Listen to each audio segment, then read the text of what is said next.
Download aplikasi Bekal Islam.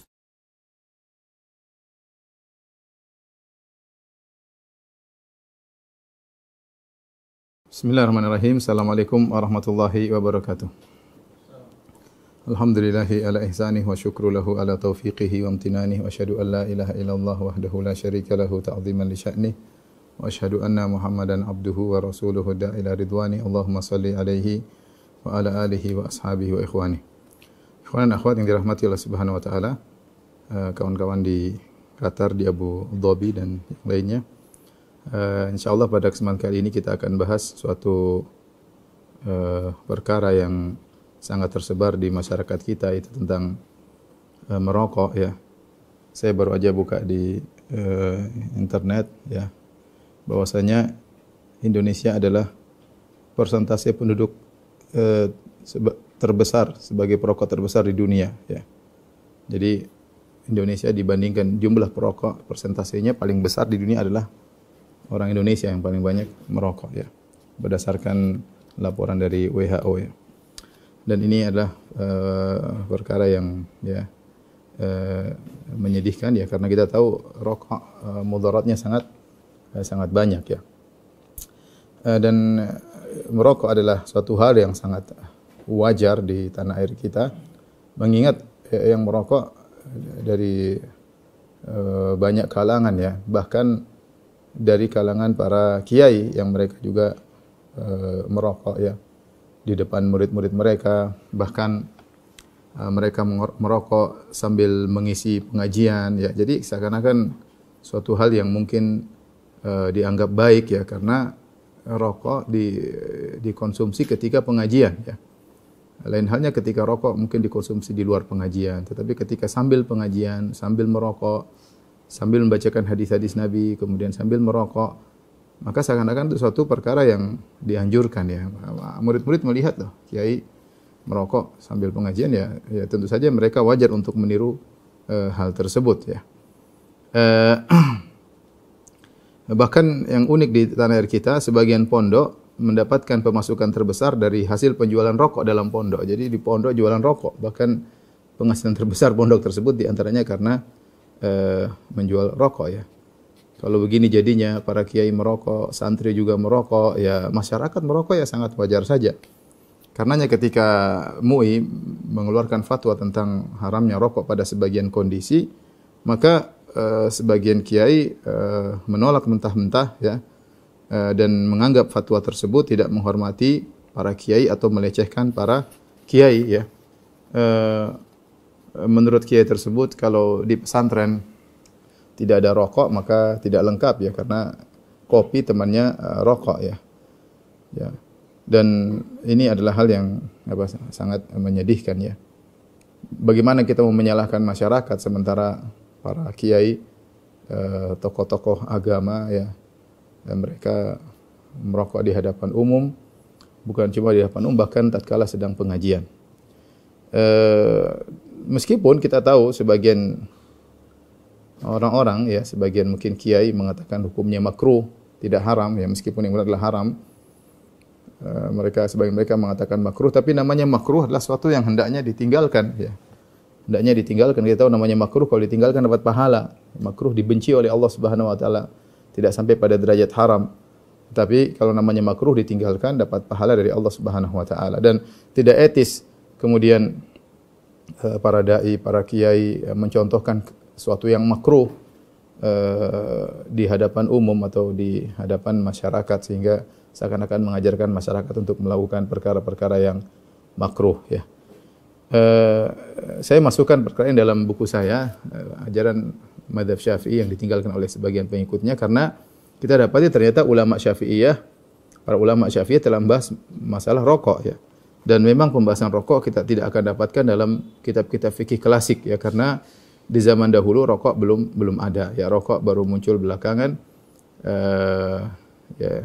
Baru kemudian ulama Syafi'iyah membahas tentang permasalahan tersebut. Di antaranya yaitu ulama Syafi'iyah belakangan yang bahas masalah ini. Di antaranya yang membahas adalah Ibnu Allan yang wafat pada tahun 1057 Hijriah. Kemudian juga ada Najmuddin Al-Ghazi yang wafat pada tahun 1061. Kemudian Al-Qalyubi wafat pada tahun 1069 Hijriah, dan Al-Bujairimi yang wafat pada tahun 1221 Hijriah, ya. Mereka menyatakan tentang haramnya rokok, maka sepatutnya para orang-orang yang mengaku bermadzhab Syafi'i untuk kembali kepada fatwa para ulama mereka, ya, demi kebaikan mereka, demi kesehatan mereka, dan demi akhirat mereka tentunya, daripada mereka terjerumus dalam perkara yang haram yang mereka lakukan berulang-ulang setiap hari, ya, yang mereka lakukan berulang-ulang setiap hari. Ikhwan dan akhwat yang dirahmati oleh Allah Subhanahu wa taala, pada kesempatan ini kita akan bahas tentang dalil-dalil yang menjelaskan tentang haramnya rokok. Baru kemudian kita akan nukil perkataan para ulama Syafi'iyah tentang haramnya rokok, ya. Baik, dalil-dalil tentang haramnya rokok, ya.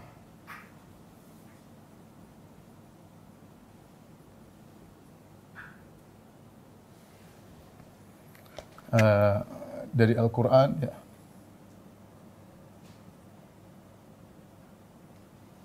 Kemudian dari Sunnah, ya.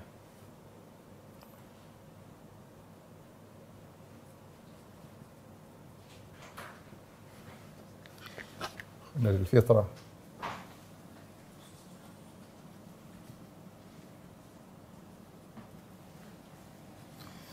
Baik, adapun dari Al-Quran, banyak sekali dalil yang memang tidak ada dalil secara khusus dalam Al-Quran, ketahuilah rokok itu haram, yang enggak ada, ya.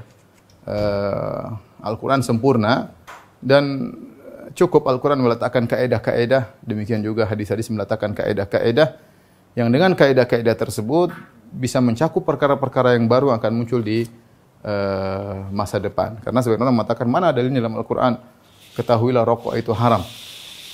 Ya memang tidak ada, tetapi kaedah-kaedah menunjukkan itu haram, ya. Kalau caranya begitu nanti banyak perkara yang kita harus halalkan. Contoh heroin,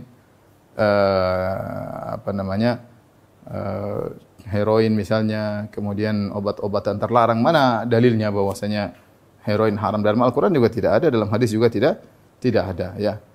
Kalau begitu caranya nanti banyak perkara yang haram bisa jadi halal, ya. Secara tekstual memang tidak ada, tapi secara kaedah cukup bagi orang yang berpikir cerdas untuk mengetahui bahwasanya rokok itu hukumnya haram. Rokok itu hukumnya haram. Baik, di antara dalil akan hal ini yaitu Allah Subhanahu wa taala menyebut tentang sifat Nabi sallallahu alaihi wasallam, ya. Wa yuhillu lahumut thayyibat wa yuharrimu alaihimul khaba'ith. Ya. Sifat Nabi sallallahu alaihi wasallam adalah Rasulullah sallallahu alaihi wasallam dalam Al-Quran surat Al-A'raf ayat 157, ya. Ini surat ke-7 ayat 157. Ya. Rasulullah menghalalkan bagi mereka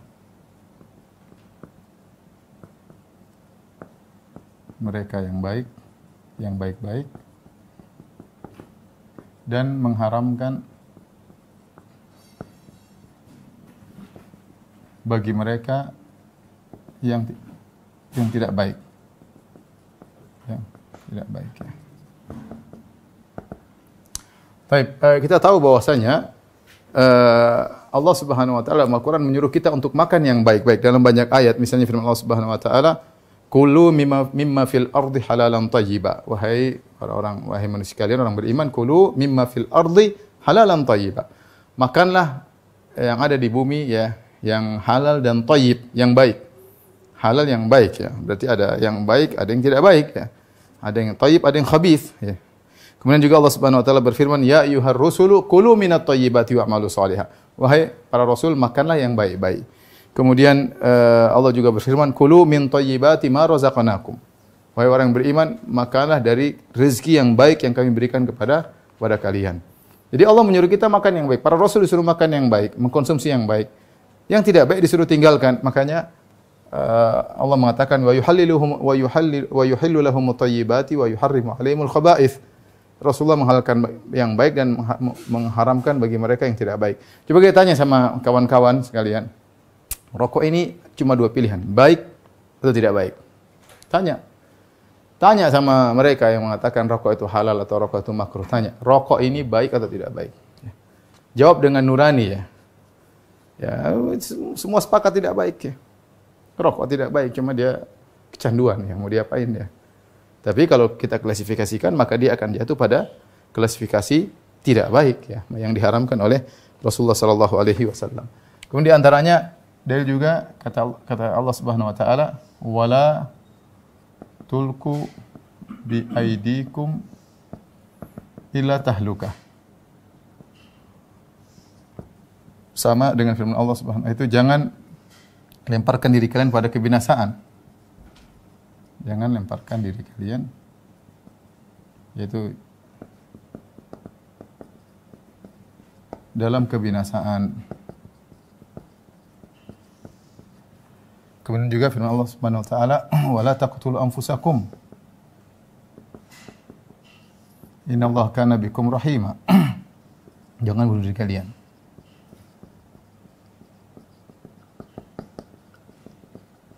Jangan bunuh diri kalian ya.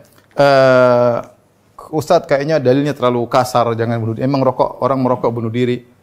Ya mungkin tidak langsung mati ya, tidak langsung mati. Tetapi tanya para dokter, mereka sepakat bahwasanya, apalagi zaman sekarang, bahwasanya rokok itu berbahaya. Kalau zaman dahulu mungkin sebelum teknologi canggih, sebagian dokter mungkin mengatakan rokok tidak apa-apa, bahayanya sedikit. Tapi dengan kemajuan teknologi mereka bisa memeriksa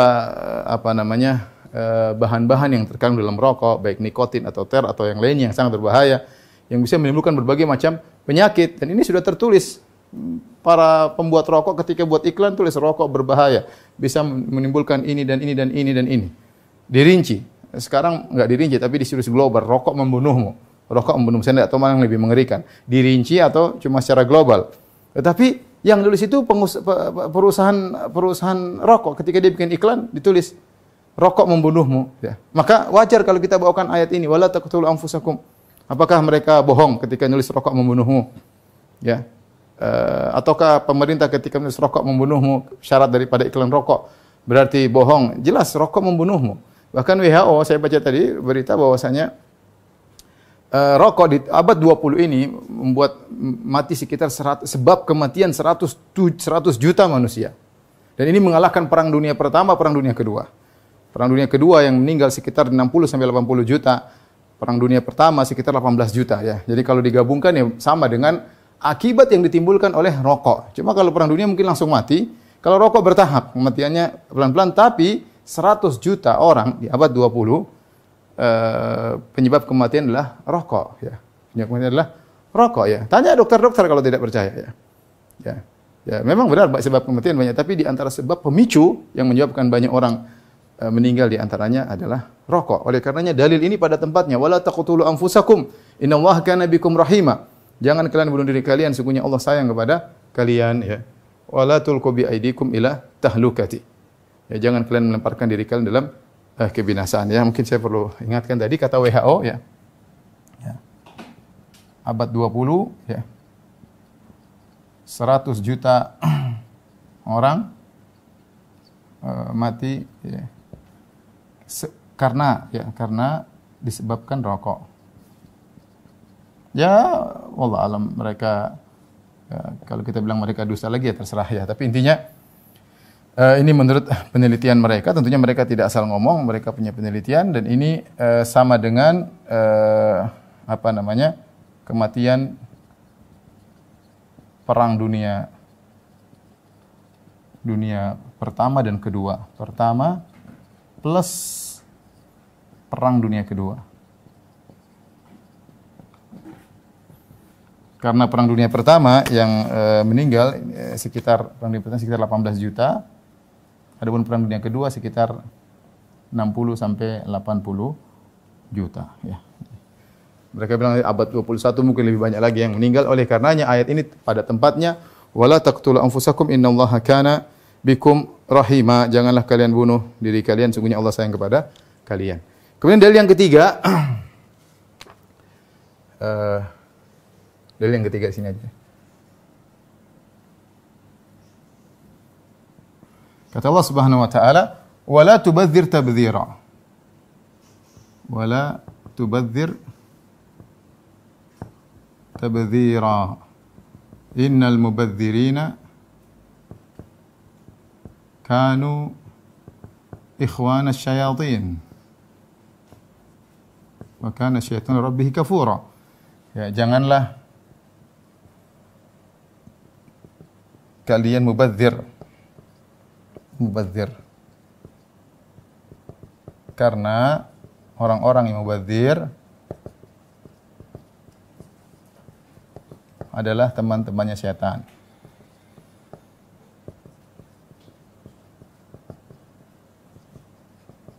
Saya rasa ini dalam surat Al-Isra. Saya rasa tidak ada yang ragu bahwasanya orang yang merokok disebut mubadzir. Tidak ada yang ragu. Allah melarang israf, Allah melarang tabdzir. Ya. Israf kebanyakan digunakan pada perkara yang halal tapi berlebih-lebihan. Allah mengatakan kulu washrabu wala tusrifu. Makanlah dan minumlah namun jangan berlebih-lebihan. Ya. Kata Nabi SAW, kulu washrabu wa tasaddaqu min khairi sarafin wala makhyalah. Makanlah dan minumlah dan keluarkan harta kalian, tapi jangan berlebih-lebihan dan jangan sombong. Oleh karenanya israf atau saraf kebanyakannya digunakan pada perkara yang halal namun berlebih-lebihan, seperti makan berlebih-lebihan, minum berlebih-lebihan, kemudian mungkin berjalan-jalan menghabiskan uang berlebih-lebihan. Ya. Kalau tabdzir pada perkara yang haram, ya, kebanyakan digunakan pada mengeluarkan biaya pada perkara yang haram. Contoh buat minum khamar, contoh buat main judi. Contoh buat merokok, ya, buat merokok. Saya rasa semua orang sepakat bahwasanya rokok adalah pekerjaan mubadzir. Tidak ada faedahnya. Kalau saya kurang tahu harga rokok sekarang berapa satu bungkus? Berapa? 22.000 ya. Itu mungkin kalau di Jakarta, kalau di luar mungkin lebih mahal. 22.000. Kalau seorang tiap hari merokok satu bungkus saja, ada yang 2 bungkus, satu bungkus aja. Jadi bayangkan dia tiap hari buang uang 20.000. 20.000 kalau kali 30 sudah 600.000, banyak ya. 600.000 ya. Mungkin dia bisa buat cicil apa, kayak cicil motor, kayak cicil apa. Ya, bayangkan dia merokok sudah 20 tahun merokok, coba bayangkan. Kalau dia itu mungkin sudah bisa bangun rumah. Zaman dulu uang tersebut sudah bangun rumah. 20 tahun merokok, sekarang dia miskin, tidak punya rumah. Dan banyak yang menyedihkan, yang merokok adalah orang-orang miskin. Banyak orang miskin. Pekerja, sebenarnya. Makanya saya bilang tanggung jawab di hadapan para kiai, bagaimana mereka melarang rokok, sebenarnya mereka mencontohkan rokok di hadapan masyarakat. Merokok kemudian kalau seandainya yang mencontohkan adalah mungkin pekerja atau orang kantoran, ya mungkinlah ya, tapi yang mencontohkan para kiai merokok, ya, di pondok jualan rokok, ya. Gimana masyarakat tidak ikut-ikutan merokok? Dengan ya sudah ikut aja merokok, ya. Orang kiainya aja merokok sambil pengajian merokok. Ya, maka saya ingatkan kepada para kiai untuk mengingat hal ini, bahwa ini tanggung jawab di hadapan Allah Subhanahu wa taala. Bagaimana kita mencontohkan, taruhlah itu makruh. Bagaimana kita mencontohkan makruh di hadapan masyarakat? Kalau itu makruh, diam-diamlah dalam rumah mungkin. Apalagi kalau hukumnya haram. Makruh saja tidak kita contohkan di depan umum. Kalau orang soleh selalu melakukan yang makruh, maka jatuh muruahnya, jatuh harga dirinya. Bagaimana lagi dengan perkara yang haram, ya. Maka lihatlah tabdzir, ya. Bisa jadi seorang di rumah merokok sementara kalau anaknya nangis minta jajan enggak ada uang, ya. Anaknya minta jajan ini. Tapi kalau buat rokok ada uang. Kalau buat rokok ada uang. Buat anaknya, buat istrinya terkadang alasan sana sini, ya. Jadi ini menyedihkan ternyata yang merokok banyak orang miskin. Apalagi tanah air kita di persentase paling besar Indonesia merokok, ya, dan banyaknya orang miskin yang merokok, ya. Wala tubadzir tabdzira, janganlah kalian melakukan tabdzir. Kenapa? Innal mubadzirina kanu ikhwana syayatin. Sungguhnya orang-orang yang melakukan tabdzir adalah teman-temannya syaitan, ya. Teman-temannya syaitan. Ya ikhwan, ya. Saya kadang berpikir, ya, kenapa orang bisa merokok, ya? Coba, pertama kali apa yang motivasi dia untuk merokok? Pasti dia pertama merokok, pasti dia batuk-batuk. Tidak enak. Apa yang buat dia motivasi merokok? Ya mungkin kelihatan keren, kelihatan orang berhasil. Awalnya nggak enak, batuk-batuk. Pasti. Semua orang merokok tidak langsung bisa menikmati. Tidak mungkin. Dia pasti merokok pertama, dia pasti batuk-batuk, terganggu, terkadang kepala pening. Dan itu kenyataannya demikian. Tetapi ini bukti bahwasanya syaitan bisa menghiasi sesuatu yang buruk jadi baik.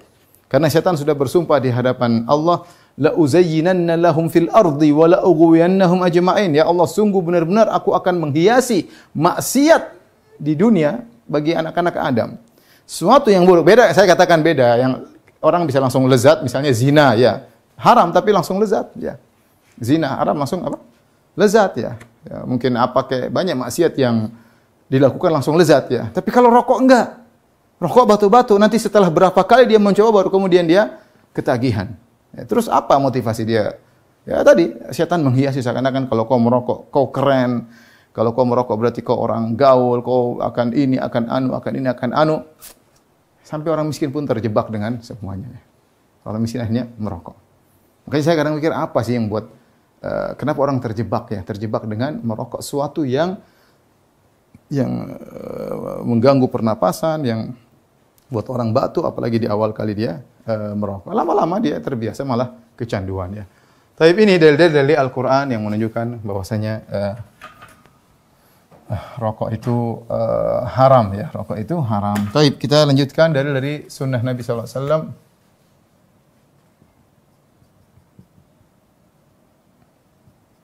Hadis-hadis Nabi SAW. Ya. Di antaranya Rasulullah SAW bersabda, ya, la darar wa la dirar. Ya. Tidak boleh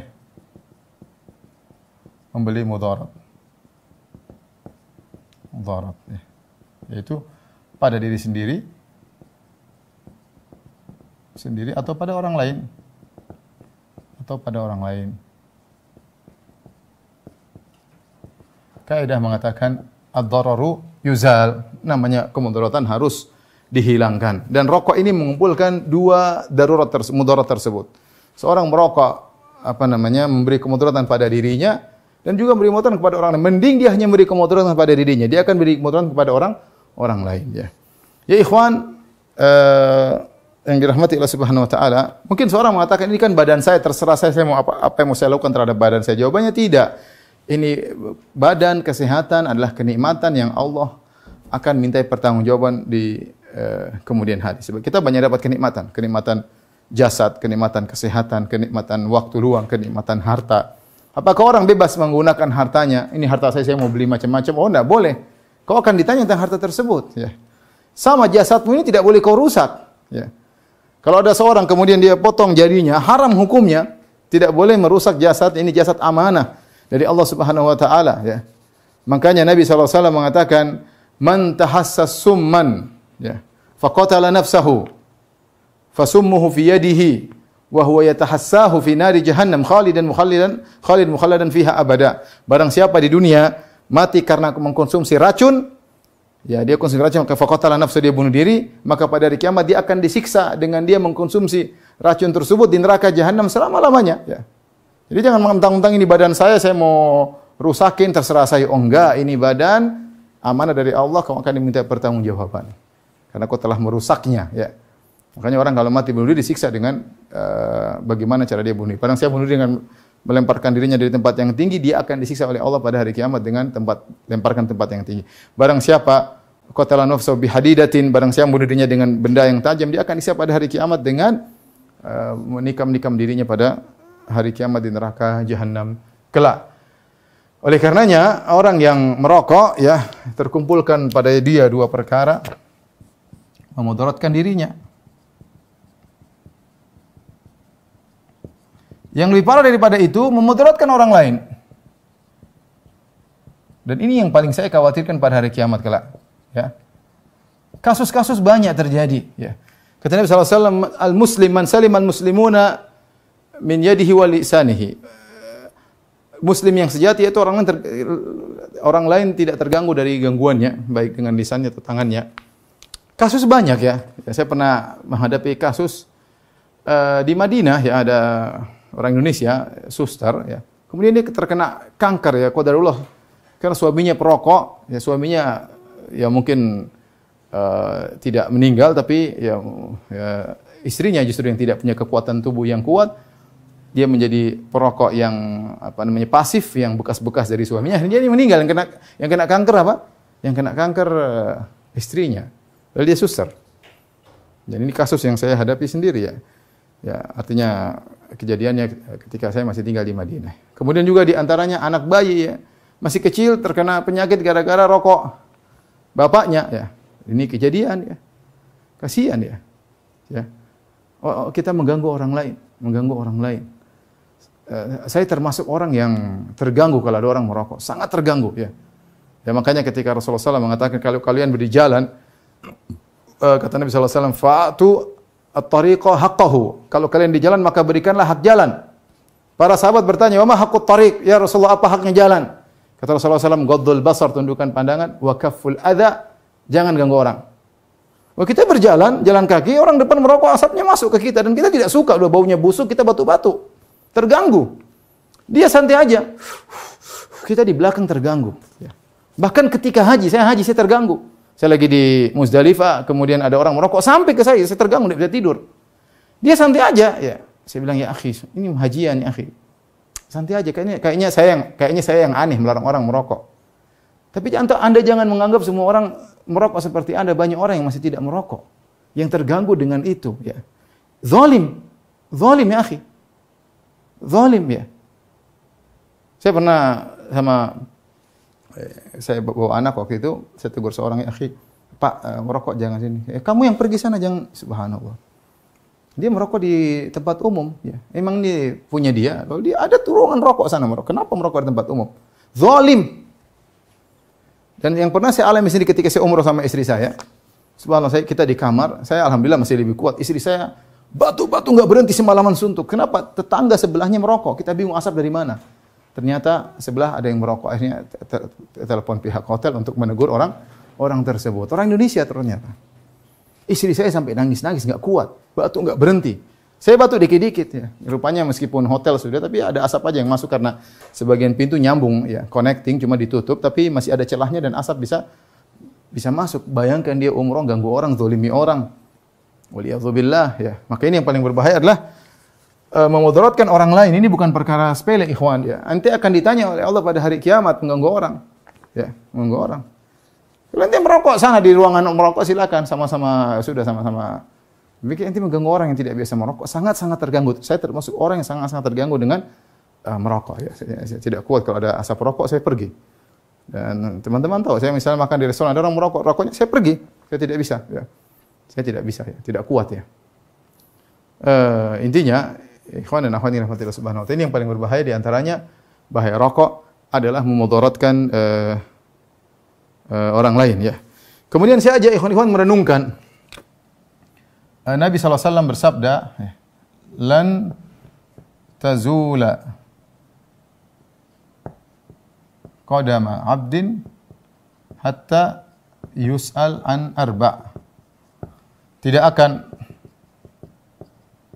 bergeser kedua kaki seorang hamba hingga ditanya tentang 4 perkara.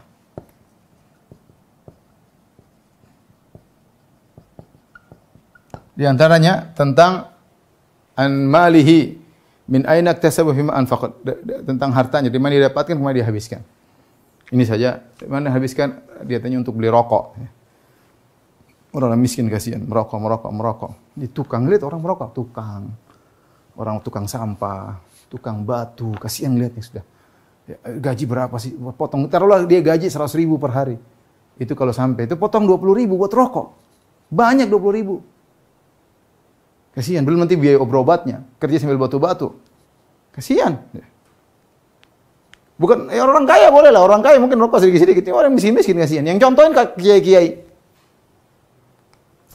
Tukang batu, tukang sampah, tukang apa, kasihan. Yang mungkin gajinya pas-pasan, tetapi merokok. Akan ditanya oleh Allah, kemana kau habiskan uangmu? Kemana kau habiskan uangmu? Kemudian ditanya juga, di antara an umri fima afna, umurnya di mana dia habiskan, kemudian an jasadi fima ablah, jasadnya kemana dia habiskan, ya digunakan untuk merokok dan yang lainnya. Jadi seorang merenungkan akan hal ini karena merokok adalah tabdzir. Tidak ada yang ragu kalau sehari ada orang uang punya 20.000 dia bakar. pagi-pagi bakar 20.000 atau sore bakar 20.000. Orang ini gimana? Nanti buat bakar 20.000. Coba buat sedekah bisa jadi bikin masuk surga, ini bakar 20.000 tiap hari, bakar 20.000 dibuang ya. Dibakar. Mubazir, ya. Mubazir ya. Kemudian di antara bentuk kemudaratan ya adalah mengganggu orang salat ya. Mengganggu orang salat ya. Rasulullah SAW melarang ya. Rasulullah SAW man akala min hadhihi syajarah, yaitu barang siapa makan daripada tumbuhan ini, yaitu basal atau thum, yaitu bawang putih, bawang merah, fala yaqrabanna masjidana wal ya'tazil musallana ya. Kata Nabi sallallahu alaihi wasallam, barang siapa yang makan bawang putih, bawang merah, maka jangan ke masjid. Intinya jangan ke masjid. Kemudian Nabi sallallahu alaihi wasallam mengatakan, fa innal malaikata tata'adza mimma yata'adza minhu banu Adam. Sungguhnya malaikat terganggu dengan apa yang mengganggu anak Adam. Ya. Kalau bawang saja, orang kalau makan kemudian dia salat, kemudian di sampingnya dia baca bismillahirrahmanirrahim, mengganggu sebelah, Rasulullah larang. Karena di antara kunci salat adalah kekhusyuan, sementara seorang terganggu dengan bau mulut tetangganya sebelah ya. Dia bernapas maka keluar aroma yang tidak enak ya. Sama dengan merokok, orang merokok mulutnya juga bau. Mulut juga bau ya. Dia merokok mulutnya bau. Ya. Orang sampingnya terganggu. Ya. Karenanya seorang karena rokok menimbulkan bau yang sangat tidak enak ya, dan bisa mengganggu orang yang sedang salat. Maka ini semua hendaknya direnungkan oleh para ikhwan dan akhwat yang mungkin masih merokok agar jangan dia terjebak dalam perkara-perkara yang haram. Yang cuma saya bilang yang paling berbahaya adalah memberi kemudaratan kepada orang lain. Yang berikutnya fitrah. Ya. Ini sering saya sampaikan. Fitrah. Semua orang kalau ditanya rokok pasti mengatakan tidak enak, tidak baik. Semua orang pasti bilang rokok tidak baik. Meskipun merokok, misalnya ada orang merokok terus anaknya masih SD merokok, dia jangan nak. Dia pasti tidak suka lihat anaknya merokok SD. SMP merokok tidak suka. Dia itu kebiasaan buruk. Meskipun dia perokok, dia pasti lihat anaknya merokok, dia pasti nggak suka. Ya, SMP, SMA ya. Ini berarti perkara yang buruk. Semua fitrah menolak, bilang rokok bagus, nggak ada yang bilang rokok itu baik. Rokok itu nggak baik. Makanya nggak ada yang merokok bilang Bismillahirrahmanirrahim. Nggak ada. Merokok aja. Bismillah. Ya. Kemudian setelah merokok dia bilang, Alhamdulillah alladzi at'amani hadzal ta'am wa razaqani min ghairi haulin wala quwwah. Segala puji bagi Allah telah memberikan aku rokok ini ya. Ya Allah, tambahkanlah rezeki rokok kepada aku. Enggak ada orang begitu. Kalau rokok baik kita boleh minta, kalau kita minum susu kita boleh minta, ya Allah tambahlah rezeki susu kepada aku. Kita makan roti, ya Allah tambahkanlah kenikmatan bagiku. Apakah ada orang dengan nuraninya habis merokok, alhamdulillah ya Allah tambahlah rezeki rokok? Enggak ada. Enggak ada. Fitrah kita nolak. Kita aja kalau kita misalnya baca Al-Qur'an, kita boleh sambil minum kopi.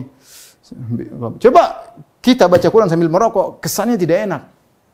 Saya bicara nurani ya. Kalau orang ya mungkin saya biasa aja Ustaz, iya, tapi kita jangan tanya sama orang yang merokok, tanya orang yang wajar, yang nuraninya masih oke lah ya. Kalau kita baca Quran sambil minum kopi, masih oke. Minum teh, mungkin sambil makan kue, kita lanjut lagi. Tapi kalau kita sambil merokok, kemudian baca, kesannya tidak baik. Saya sering sampaikan para jemaah haji, gimana antum pakai kain ihram, kemudian labbaik Allahumma labbaik, labbaik enggak enak dilihat. Enggak enak dilihat ya. Fitrah menolak rokok itu baik. Semua orang tahu rokok itu tidak baik. Ini cukup sebagai peringatan bagi kita bahwa itu perkara yang hendaknya kita tinggalkan karena Allah Subhanahu wa taala. Jadi tidak ada yang ketika merokok yang memulai rokok dengan membaca bismillah. Nggak ada.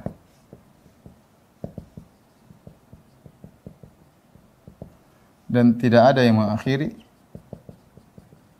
yang selesai merokok mengucapkan alhamdulillah. Nggak ada. Nggak ada, ya. Yang terakhir adalah perkataan para dokter, ya. Kesepakatan para dokter.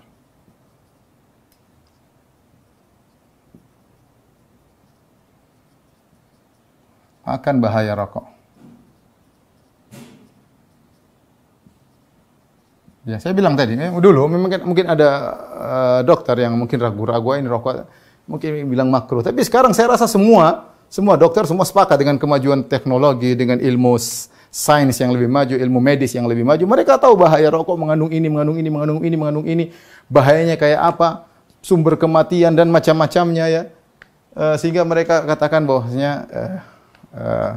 rokok adalah haram, ya. Dan banyak hal kita kembali kepada perkataan dokter. Masalah penyakit kita tanya sama dokter, ya. Sehingga ketika para ulama membahas perkara-perkara tertentu yang berkaitan dengan dokter, mereka mengambil keputusan dari pernyataan para dokter. Banyak hal, ya. Masalah misalnya proses misalnya melahirkan, boleh nggak begini? Mereka tanya dokter ini bagaimana, ya. Misalnya masalah kecantikan, prosesnya bagaimana? Mereka tanya dokter.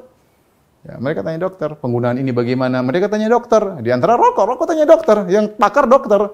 Jangan kemudian kiai ngomong rokok enggak apa-apa. Ya, yang tanyalah kepada ahlinya. Jangan kiai ngomong misalnya masalah kesehatan, enggak nyambung, ya. Diketawain, kecuali kiainya mungkin dokter pernah belajar ilmu kedokteran, ya mungkin kita bisa ambil omongannya. Ini kiai enggak pernah belajar di pondok kemudian bicara rokok enggak apa-apa, enggak nyambung, ya.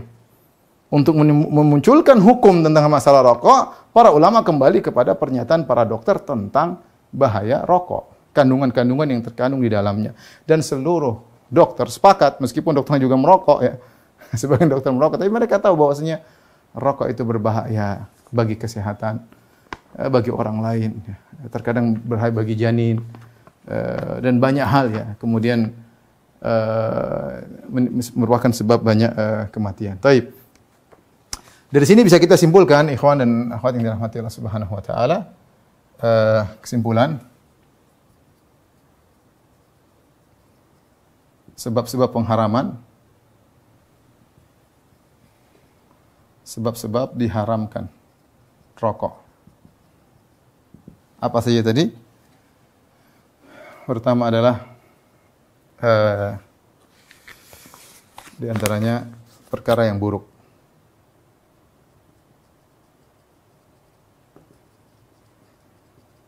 Di antaranya adalah berbahaya, penyebab kematian.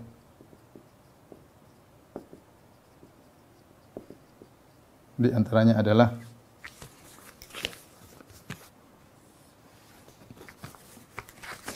mengganggu orang lain, mengganggu kesehatan orang lain. Dalam kurung zalim. Biar tahu bahaya, rokok itu zalim, ya.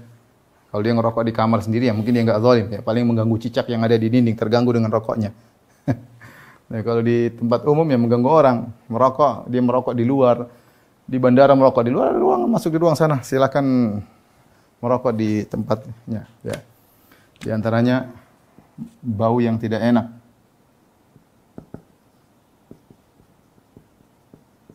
Mengganggu ketika sholat. Kasihan juga istrinya, ya.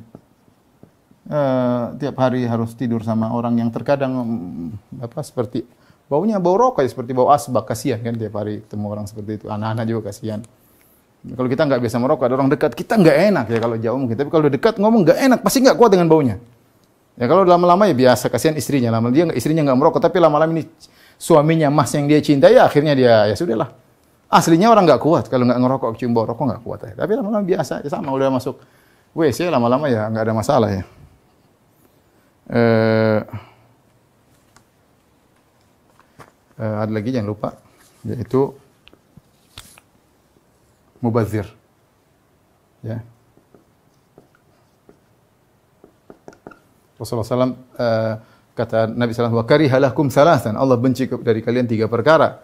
Yana qil wa qal, kasratus su'al, wa idha'atul mal. Idha'atul mal, buang-buang harta, dilarang oleh Allah Subhanahu wa taala.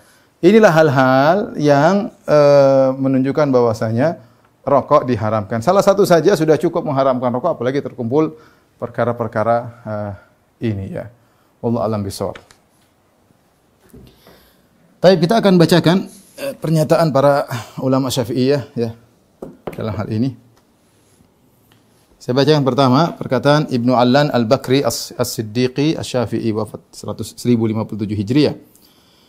Beliau menulis buku khusus tentang pengharaman rokok, ya, yaitu tentang pemberitahuan kepada para saudara-saudara tentang haramnya rokok. Beliau berkata, wa qad ittafaqal ulama ala hifdzil uqul wa sauniha minal mughayyirat wal mukhaddirat. Sungguhnya para ulama telah sepakat tentang untuk menjaga akal dan juga menjaganya dari perkara yang bisa merubah akal dan juga bisa melemahkan akal, bisa membuat fly akal. Wa kullu man imtassa hadzal dukhan muqirrun, dan semua orang yang menghirup rokok ini mengakui bi annahu la budda an yadukha awwala tanawulihi. Kalau dia pertama kali menghisap rokok dia pasti pening, pasti ya. Wa yakfi dzalika dalil ala tahrim. Ini cukup menunjukkan hukumnya haram. Karena kullama ghayyara al-aqla biwajhin minal wujuh, karena segala perkara yang merubah akal dengan model apapun perubahannya, au athara fihi, atau memberi pengaruh kepada akal bitariqi tanawulihi, karena mengkonsumsinya, maka hukumnya adalah haram. Ini perkataan Ibnu Allan, ulama Syafi'iyah. Kemudian juga Al-Qalyubi Al-Misri wafat 1069 Hijriah, beliau berkata, wa qawluhu anil banj wa nahwihi min kulli ma fihi takhdir wa taqtiyatun lil aqli fa huwa tahirun wa in haruma tanawuluhu. Adapun al-banj yaitu semacam mungkin zat atau tumbuhan yang digunakan untuk apa namanya? Kalau orang mau operasi membius ya, yaitu segala suatu perkara yang bisa membiuskan atau menutup akal, maka dia suci. Wa in haruma tanawuluhu, meskipun dilarang untuk menggunakannya, kecuali dalam kondisi darurat untuk operasi dan yang lainnya. Walidzalika qala ba'dhu masyayikhina wa minhu ad-dukhan. Oleh karena sebagian ulama kita mengatakan di antaranya ad-dukhanul masyhur, yaitu rokok yang terkenal ya. Ini mungkin awal-awal di zaman baru muncul rokok. Wa huwa kadzalik, dan hukumnya demikian. Li'annahu yaftahu majariyal badni wa yuhayyi'uha liqabuli al-amrad al-mudhirrah. Karena rokok bisa membuka mungkin saluran-saluran di badan yang membuat dia mudah untuk menerima penyakit-penyakit berbahaya. Walidzalika yansha'u anhu tarahhulu wat tanafisu wa nahwuhuma, karena orang merokok akhirnya menimbulkan keriput atau menimbulkan sesak nafas, batuk dan semisalnya. Wa rubbama adda ilal ama, ini mungkin rokok zaman dulu yang berbahaya, yang sangat berbahaya ya, mungkin tidak ada filternya zaman dulu tahun 1069 Hijriah. Bisa menimbulkan kebutaan kama huwa mahsus, sebagaimana yang kita lihat musyahad, ada orang buta gara-gara merokok. Waqad akhbara man yuthaqu bihi annahu yahsulu minhu dawaranur ra'si aidan, dan orang yang dipercaya telah mengabarkan bahwasanya merokok itu bisa menimbulkan pening. Wala yakhfa anna hadha a'ammu dararan minal makmur alladhi harrama az-zakashiyu aklahu li dararihi, dan tidak diragukan bahwasanya rokok itu lebih kemudarannya lebih besar daripada makan al-makmur. Al-makmur adalah daging yang dimasak diletakkan dalam tanah, kemudian asapnya berkumpul di daging tersebut, itu diharamkan oleh Zarkashi. Kenapa terkumpulnya asap pada daging tersebut? Kalau dimakan daging tersebut memberi kemudaratan pada jasad, itu diharamkan oleh Az-Zarkashi. Rokok lebih parah, bukan daging atau asapnya langsung masuk. Ini aja asap yang masuk dalam daging aja, dagingnya dimakan tidak boleh karena berbahaya, apalagi yang asapnya ya. Demikian juga Sulaiman Muhammad bin Umar Al-Bujairimi wafat 1121 Hijriah. Dia mengatakan wa yahrumu ma yadurrul badan awil aqla wa minhu yu'lamu hurmatud dukhan al-masyhur. Ya. Dan diharamkan seluruh yang memberi kemudaratan kepada badan atau akal. Di antaranya dari sini kita tahu tentang haramnya rokok yang masyhur. Ya. Kemudian juga Najmuddin Muhammad bin Muhammad Al-Ghazi 1601 Hijriah, beliau berkata, ya, wa tutun alladhi hadatha, tutun itu jenis rokok ya, tutun jenis nama rokok. Wa kana huduthuhu bi Dimashq sanata 15 ba'da al-alf. Ya. Beliau mengatakan rokok ini baru muncul di Damaskus tahun 1015 Hijriyah. Yadda'i syaribu annahu la yuskir, yang ngisap rokok menyatakan tidak bikin mabuk. Wa in salima lahu fa innahu mufattir. Meskipun dia tidak mabuk tapi dia mufattir, melemahkan tubuh, menjadikan dalam datang riwayat nah Nabi sallallahu alaihi wasallam an kulli muskil mufattir. Rasulullah melarang semua yang mabukkan dan yang melemahkan tubuh, wa huwa haram, dan ini hukumnya haram, ya. Kemudian beliau berkata walaysa minal kabair. Merokok hukumnya bukan dosa besar. Walaysa minal kabair tanawuluhu al-marra aw al-marratain. Kalau seorang merokok sekali 2 kali maka bukan dosa besar. Ai balil israru alaihi bikauni kabiratin kasairis saghair. Dan jadi dosa besar kalau terus-menerus. Karena dosa kecil kalau dilakukan terus-menerus menjadi besar. Seperti perkataan la saghirata ma'al israr. Tidak ada namanya dosa kecil kalau dilakukan terus-menerus. Inilah ikhwan dan akhwat yang dirahmati Allah Subhanahu wa taala dalil tentang haramnya rokok. Kemudian demikian juga pernyataan para ulama Syafi'i tentang haramnya rokok. Ada ingin saya sampaikan juga, pertama tentang syubhat. Syubhat disampaikan oleh sebagian orang untuk menghalalkan rokok, ya. Di antaranya sebagian mereka mengatakan, saya kalau tidak merokok, saya tidak bisa pengajian, ya. Sebagian bahkan saya dengar dia mengatakan rokok bagi saya sunnah atau wajib. Dengan merokok saya bisa ngisi pengajian. Saya bilang itu karena dia sudah kecanduan, ya. Sudah kecanduan, ya. Asalnya kalau dia tidak begitu dia juga bisa isi pengajian, dia. Ya. Seandainya dia tinggalkan dia bisa, ya. Nah, sebagian orang kalau tidak minum bir maka tidak bisa tenang. Dia harus minum sedikit khamar supaya dia bisa fly, supaya dia bisa tenang, ya. Sama, ya. Karena sudah ada kecanduan, ya. Kecanduan. Orang candu seperti itu, dia kalau enggak melakukan apa yang dia candui tersebut, maka dia akan terganggu, tergelisah. Kenapa? Karena dalam rokok ada bahan nikotin yang bikin orang kecanduan. Bahkan sebagian orang mengatakan kecanduan yang ada dalam rokok lebih tinggi daripada kecanduan khamar. Orang yang tidak minum khamar dia masih bisa menahan diri, tapi orang tidak merokok enggak bisa dia. Dia kayak gelisah, harus merokok. Kenapa? Karena ada kecanduan. Ya sudah apa namanya?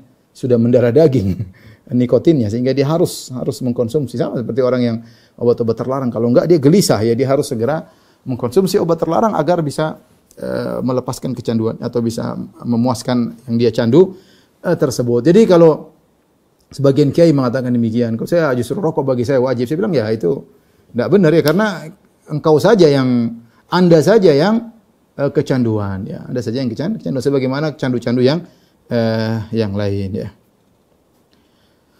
Ada yang mengatakan juga, Ustaz, banyak orang juga merokok tidak mati. Ya, saya bilang, ya benar. Ya, itu mungkin pengecualian, ya, atau halah nadirah, jarang. Ya, kita bicara WHO mengatakan kebanyakan meninggal. Bahkan tanya dokter-dokter lah. Tanya dokter. Saya pernah ketemu dokter. Dia dokter apa? Orang Aceh waktu itu. Dia bilang, Ustaz, semua pasien saya perokok. Saya lupa, dokter ginjal kalau nggak salah. Saya lupa, ya.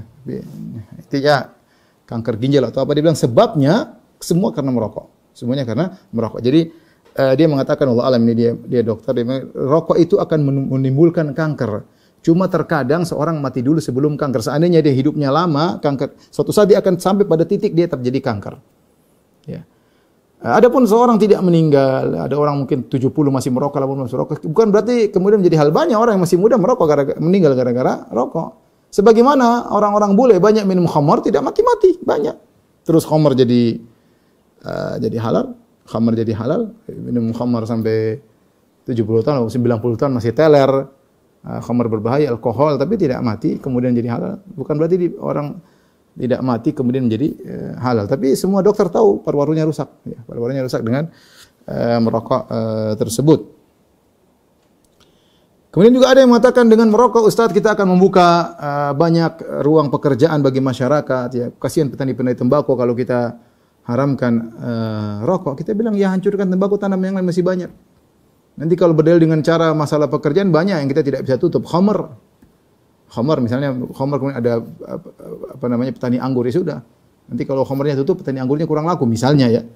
Khamar kalau tutup, pabrik bir tutup, banyak orang yang nganggur, ya. Sama pelacuran juga, prostitusi juga kalau tutup, kasihan dong pelacur-pelacurnya, kasihan dong satpam-satpamnya, kasihan dong pengurus hotelnya, Kasihan dong pemasok-pemasok birnya, ya lingkaran setan ya.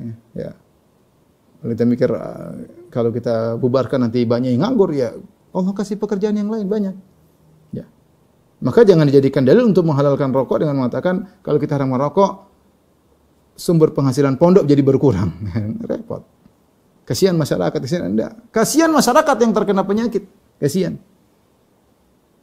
Kasihan orang-orang yang kemudian pekerja-pekerja miskin yang kemudian tukang batu, tukang merokok, kasihan. Duitnya habis terus. Harusnya bisa dia kumpulkan untuk kasih istri. Coba 600 ribu tiap bulan kasih istri, senang sekali. Orang miskin 600 ribu banyak. Ya, habisin buat merokok. Ini di antara syubhat-syubhat yang mereka sampaikan. Tapi apa hukum jualan rokok? Tentu hukumnya haram ya, karena Allah berfirman wala ta'awun 'alal itsmi wal 'udwan. Ya. Jangan kalian tolong-menolong dalam dosa dan permusuhan. Rokok adalah dosa. Allah juga berfirman wala ta'kulu amwalakum bainakum bil batil. Janganlah kalian makan harta kalian dengan harta di antara kalian dengan cara kebatilan. Kita jual rokok kita hasilnya haram karena kita memakan harta dengan kebatilan. Kita memberikan racun kepada orang yang beli rokok. Terakhir mungkin bagaimana cara meninggalkan rokok? Tentunya banyak cara, masing-masing orang yang pernah meninggalkan rokok mereka punya cara berbeda-beda, tapi intinya kembali pada keseriusan, minta tolong kepada Allah Subhanahu wa taala, perjuangan. Kalau dia berjuang dia bisa meninggalkan rokok. Banyak orang yang meninggalkan rokok banyak. Berapa kali saya ketemu orang ya, datang ketemu saya, Ustaz, terima kasih saya pernah dengar ceramah saya langsung meninggalkan. Tidak pakai proses, langsung dia tinggalkan bisa. Saya ketemu beberapa orang, saya bukan satu orang, beberapa orang. Terakhir saya ketemu waktu saya hajian, ketemu seorang, kita di ruang tunggu, Ustaz, saya terima kasih Ustaz, saya pernah meninggalkan rokok. Saya punya kebun tembakau, kemudian saya dapat keuntungan, sekarang saya tidak merokok dan semua saya ganti dengan kebun yang lain. Terjadi. Ya, saya bilang Masya Allah, Alhamdulillah. Ya, artinya dia bisa bukan hanya meninggalkan rokok, dia rubah kerjaan dia darinya petani tembakau, dia bongkar semuanya, dia hentikan, kemudian dia petani yang lain dan bisa hajian, alhamdulillah. Ketemu saya waktu musim haji. Ya. Jadi maksud saya yang penting kemauan dia. Ketika seorang ingin meninggalkan rokok, ada hal-hal yang mungkin harus dia perhatikan. Pertama dia niat tulus karena Allah Subhanahu wa taala. Orang meninggalkan rokok karena takut sakit, boleh, tidak dosa. Tetapi kalau ingin dapat pahala, maka dia harus meninggalkan rokok karena Allah Subhanahu wa taala. Karena semua yang dilakukan karena Allah baru ada pahalanya. Kalau bukan karena Allah maka tidak ada pahalanya. Pertama karena Allah minta tolong kepada Allah Subhanahu wa taala. Kalau dia serius, insya Allah dalam waktu 5 hari, 10 hari dia meninggalkan rokok, insya Allah selesai ya. Nikotin bisa keluar dari tubuhnya. Begitu hari pertama, saya dengar sebagian orang yang meninggalkan rokok, mereka mengatakan hari pertama perjuangan. Ya. Orang tidak merokok, berat bagi dia. Ya, biasanya dia merokok mungkin 10 batang, 1 bungkus. Hari itu dia berhenti. Sebenarnya orang, ini terakhir rokok. Besok baru saya mulai. Besok lagi. Minggu depan akhirnya nggak pernah berhenti. Nggak pernah berhenti. Terus dosa-dosa terus dia lakukan. Jadi harus benar-benar serius, bertekad. Begitu dia berhenti merokok, pokoknya dia harus berjuang. Dan dia sedang berjuang dalam peperangan melawan rokok. Ya, maka dia minta tolong kepada Allah Subhanahu wa taala. Kalau timbul kepinginan rokok, dia berdoa kepada Allah. Kalau perlu dia salat, minta kepada Allah, ya Allah kuatkan saya untuk meninggalkan rokok. Dan dia akan merasakan hari tersebut hari yang sangat lama. Kenapa? Karena ada yang dia ingin tidak didapatkan, itu rokok. Dia benar-benar melawan. Ya.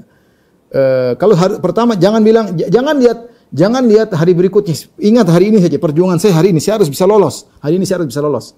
Jangan pikir, aduh masih lama ya. Jangan, hari ini perjuangkan. Begitu Anda lolos hari ini, masuk hari kedua, sebagian orang-orang yang meninggal rokok mengatakan perbanyak minum. Perbanyak minum karena ini untuk menghilangkan nikotin dari tubuh di antaranya. Tanyakan ke dokter lebih ahli. Dengan banyak minum akhirnya banyak zat-zat nikotin yang membuat kita kecanduan, bisa keluar demi sedikit ya. Perjuangan, banyak minum, kemudian sama berdoa kepada Allah. Hari ketiga ada yang mengatakan mulailah cari kesibukan, entah baca Quran, kayak ikut pengajian, kayak jalan-jalan, kayak yang penting tersibukkan sampai tidak sempat merokok. Bagaimana caranya? Jangan lupa kabarkan kepada kawan-kawan dekat yang agar membantunya, misalnya orang tuanya kayak atau kakak adiknya, saya mau berhenti merokok, tolong bantu jangan merokok dekat saya misalnya. Jangan, saya ingin berjuang ya. Seperti itu agar mereka bisa memahami kondisi seorang yang ingin meninggalkan rokok. Kemudian di antara faktor yang bisa membuat seorang meninggalkan rokok, rubah kondisi.